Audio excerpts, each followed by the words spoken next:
Good day, ladies and gents. I'm Professor T, and welcome to another edition of the Business Startup Journey. Our business owners and entrepreneurs are actively learning how to start a business with little or no money and no experience. I'd like to invite all of our listeners to subscribe to the podcast channel for weekly episodes.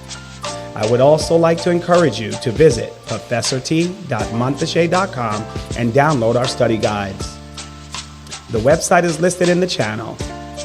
The study guides will be uploaded weekly and will reflect our podcast series. It's also important that you obtain your free personalized business portfolio by subscribing at the bottom of our page at professorT.montfichet.com. This will give you access to the documents needed to build your personalized business portfolio. Okay, team, now that we paid the bills, let's get ready to rock and roll.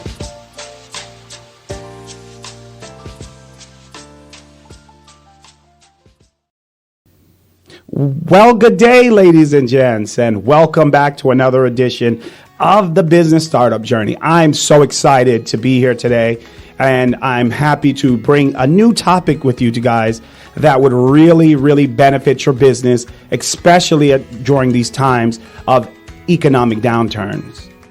I thought it would be best to do our podcast today on the entrepreneurial traits and skills of a business owner. And the reason being because an entrepreneur, we are resilient.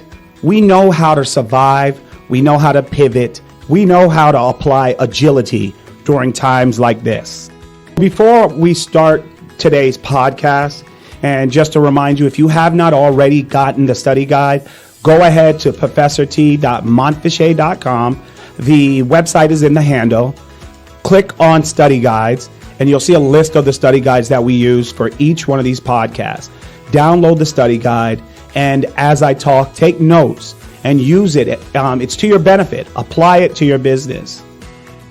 While I was doing my podcast post this week, I came across two quotes that I felt was necessary to share with my viewers. So now I want to share this with you, my listeners, because I think this is going to benefit you to keep you motivated and strong during these times so that your business will be resilient and survive past the 5-year benchmark.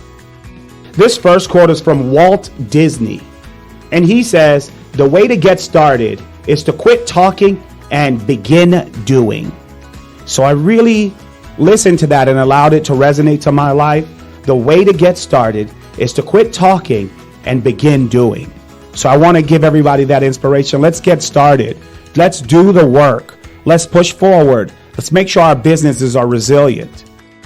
The next quote was by William Spargus. And what he said was, "Don't wait to strike till the iron is hot, but make it hot by striking." And when I saw that, I said to myself, don't wait to strike when the iron is hot. Don't wait till the iron is hot to strike. But he said, when you make that strike, when you strike, you're going to make that iron hot by striking. And I felt like that was very vital to businesses today, because we need to go ahead and push forward and show that we can still be resilient and we can survive these economic times. And how are we going to do it? By striking today, by making our business changes now so that we can survive tomorrow and the 5-year benchmark. So guys, I just wanted to start with that, give you guys that little inspiration so that you're ready to jump in, and let's get started. So today's topic again is the entrepreneurial traits and skills of a business owner. So that is how we start out our study guide. Entrepreneurs have the ability to notice opportunities all around them.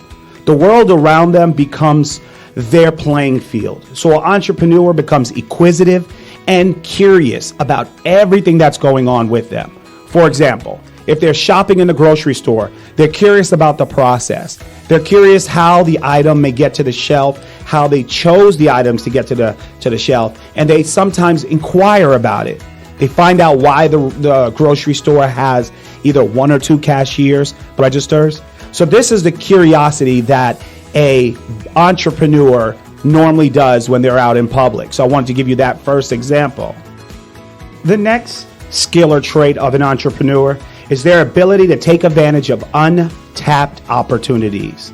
And these untapped opportunities are able to press forward because they rely on perception and action. So let's talk about those two actionables. So first we begin with perception. Perception is when the entrepreneur uses his senses to develop awareness and understanding. So they develop an awareness of what is going on in the business that they're in or the environment all around them.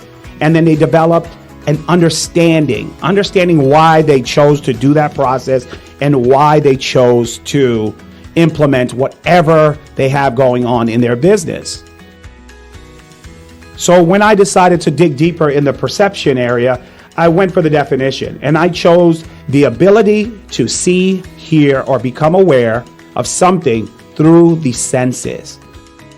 The entrepreneur sees what's going on, they hear what goes on, and they become aware of whatever the atmosphere is through their senses. And they use that to build a perception of what is going on in the environment around them.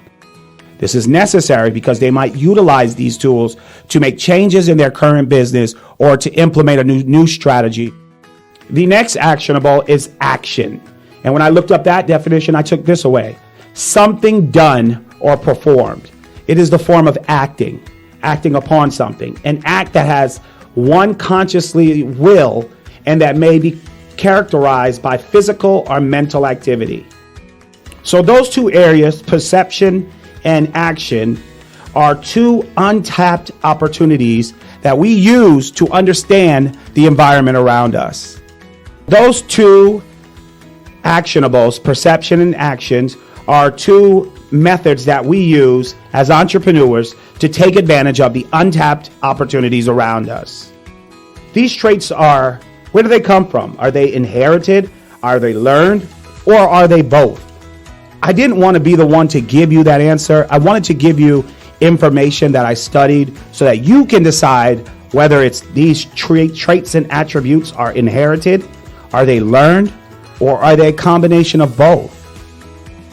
I want to talk about self-efficacy. And of course, this is also an entrepreneurial trait. That is their ability or the power to produce an effect. The ability to produce a desire or an intended result. United States is home to over 99% of small business owners. So these are all people that started a business that was able to produce an effect and an intended result. They didn't just wake up one day and said, I want to be a business owner. They woke up and said, I intend to create a result and an effect. And they pushed forward until their businesses took over the market. So an entrepreneur that's working hard and displaying self-efficacy on a daily basis, these are the words that I felt best describes them. Effectiveness, efficiency, worth, value, and ability.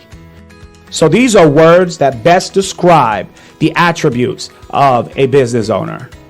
The quote I'm going to share with you now is intended to help you understand that the workload and the developmental process lies solely on you, the business owner and the entrepreneur.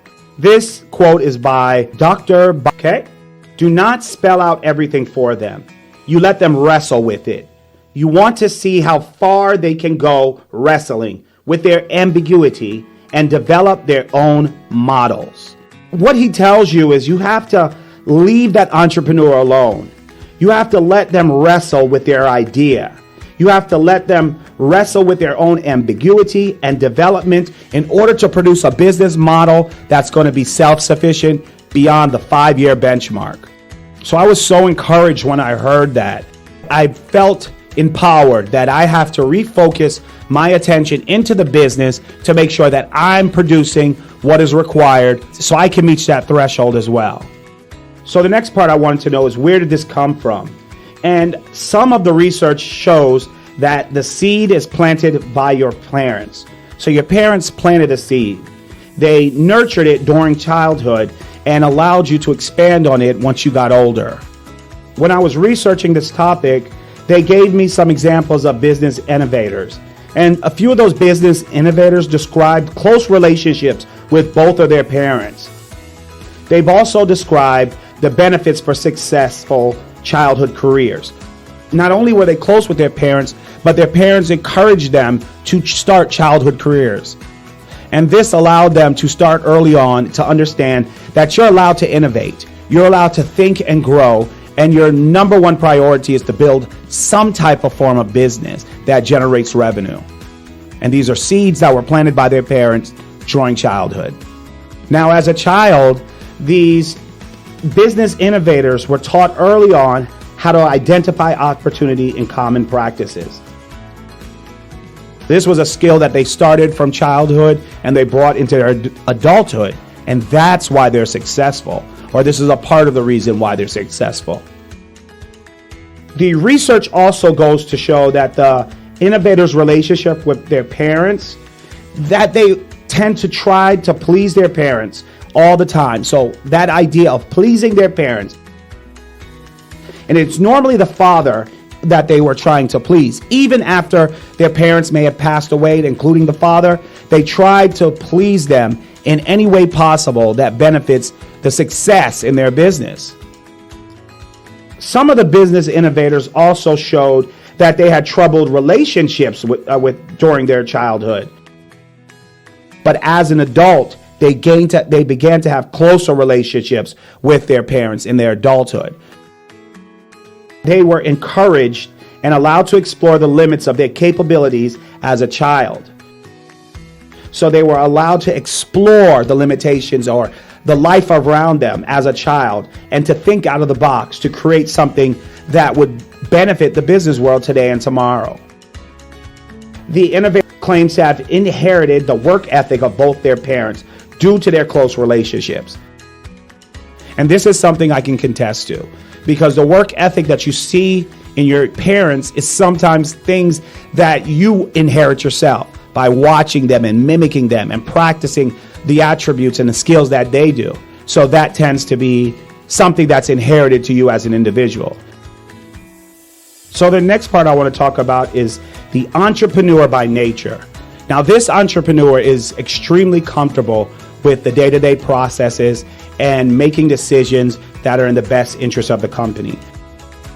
They are comfortable with price changes. And you know, when you're setting your prices, that's one of the most difficult things to do. And to be able to change prices as high as the market goes, that tells you right there that that entrepreneur is an entrepreneur by nature.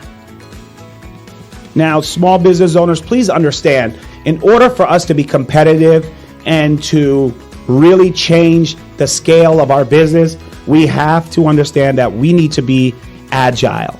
And agile or agility is the ability to move, think, and understand quickly and easy. This means to be able to scale up, scale down, make changes, take on clients, whatever it takes to keep your business afloat. You are agile. You're able to make that decision quickly in the best interest of your business and your company. So now that we understand how we apply agility to our business, now let's talk about some of the functionalities. The business owner or entrepreneur that's agile is able to spot and seize opportunities by keeping one eye open all the time. They're also able to listen to what's going on. They're free thinkers. They're able to receive input, and they're thinking outside of the box. So these are all the attributes that allows you to be that agile business owner. So one of the most important things that we can do as a business owner is to receive advice and guidance from those around us and those that we know or even those that we don't know. And that advice could be sought out from industry leaders or influencers that are located online or on social media platforms. And one of the traits and skills of an entrepreneur is the ability to receive that advice and guidance. They're open to receive input, to tweak their products and service, and to really push their business in the right direction. By receiving this information and this guidance from outside sources, they're able to do unusual things. And they're also able to create an element of surprise, which is now built into their secret plan. So this area of learning is extremely important. And there are so many different resources that we can seek out in order to really push the envelope when we're seeking or receiving guidance. One of the courses I used early on was score.org, and that's SCORE.org. And I used them on several occasions because I wanted to learn different concepts and I wanted to understand it from a different perspective. And what happens is I registered, I set up a meeting, and I was able to obtain that. So thank you, score.org, for helping me in my early stages of my business. So now that we have learned all of these different things that build up the entrepreneur traits and skills, how do we live life? How do entrepreneurs live life? They live life by letting their imagination run wild. Dream big. Use your innovative process and change the way that things are seen today. And that's going to be very important in every aspect of your business. Pay attention to your surrounding. Entertain the nutty ideas that you have in your head, because those nutty ideas are going to be big aspects for tomorrow. Look for your business angles everywhere you go. Pay attention to the concepts that are out there. Pay attention to the processes, from the grocery stores to the bookstores. Pay attention to everything. And remember, guys, preparation is key to your success. So all of these attributes and skills of the entrepreneur are key. They're the stepping stones. That's the foundation to push forward so that your business is successful. So before I let you guys go, I want to give you one more quote, because this quote really pushed me to do amazing things in my business. And this is by Herbert Chan.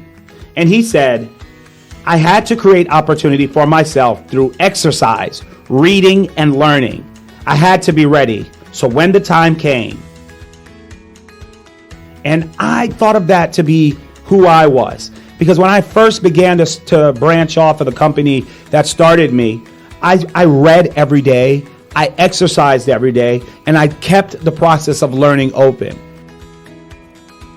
And these are things that go away from you. But if we keep ourselves grounded and focused in exercise, learning, and reading, we can be ready when the time comes, such as what Herbert Chan says. All right, ladies and gents, I want to thank you for tuning in to another episode. And I hope you found this whole topic very inspirational and educational, because I think we need to understand who we are as entrepreneurs, and we need to understand our traits and skills. All right, guys, my name is Professor T, and I want to thank you for tuning in to another episode of the Business Startup Journey.